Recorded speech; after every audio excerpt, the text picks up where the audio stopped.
Hello, do you like my dress? Bear in mind, I made it myself, so you have to say yes. Do you like my dress? Thank you, that is so kind of you to say. I'm going to see if I can get a shot of this in its full lengthiness. That's not a word.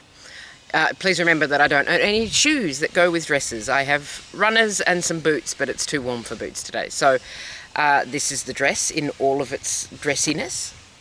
And I will tell you about the dress because that's what I'm here for. This dress is made of old t-shirts.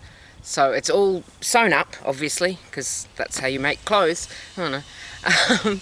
Out of old t-shirts that I had either worn out, so they had holes in them, didn't want to wear anymore, too big, too small, just bored with. That's my universal, I'm bored. Which most of them were black. Some of them are still black. There's black somewhere here. There's black on the back, I think. Is there black on? Yeah, I think so. I can't remember the back. But I threw them through a colour remover solution. So basically it strips the colour out of everything. And then the idea behind that was that I would then go on and dye them interesting and exotic colours. But then I got colours like this brown, which is covered in hair. This brown, which is like a golden brown. Beautiful golden brown. So I left them. I just went and I got this grey. I think I got this grey out of it. No, that was already grey. That was already brown. This used to be black. Now, I have made a slight error in that I have interfacing on the wrong side of the pocket, but that'll wear off, I'm not worried. This is a pattern from Style Arc. It's called the Venice Knit Dress. I'll put a link in the description. And I was a bit unsure about making a Style Arc dress again because I ordered a pattern from Style Arc maybe 8-10 years ago. I can't remember, time flies, and it was incorrectly graded because obviously I'm a plus size, so I ordered a cape because I wanted to have a cape for winter, and I still need a cape for winter. I never got that resolved, and the cape body itself fit perfectly, but then the collar and the button placket, so the collar ended up about that wide and the button placket ended up about that wide because what they'd done is just blown up the whole pattern. They hadn't graded it properly. So I ordered this a little bit sort of, we'll see what happens. There was one problem with the pattern, which was the neck binding was about 6 centimetres too short, which meant that it was sort of up there and everything was gathered up. So I just extended that, easy extension. Excuse me while I adjust myself. But otherwise it's all fine. This is a 24. According to their measurements, I'm a size 20, but I wanted something a bit floppy. So I could probably take it in a bit at the sides if I needed to. I could probably take it in quite a lot at the sides, but I'm not going to because I like wearing a big oversized t-shirt. I will definitely make this again in a solid colour or something with some patterns. It'll be cool. It'll be very cool. The other thing I'm working on at the moment, because I'm not working on this, it's finished, it's done, it's all done, it's complete. So I'm working on a mosaic plate kit that I mentioned a couple of weeks ago that arrived in my house. I don't know where else it would have arrived. I should write things down before I say them.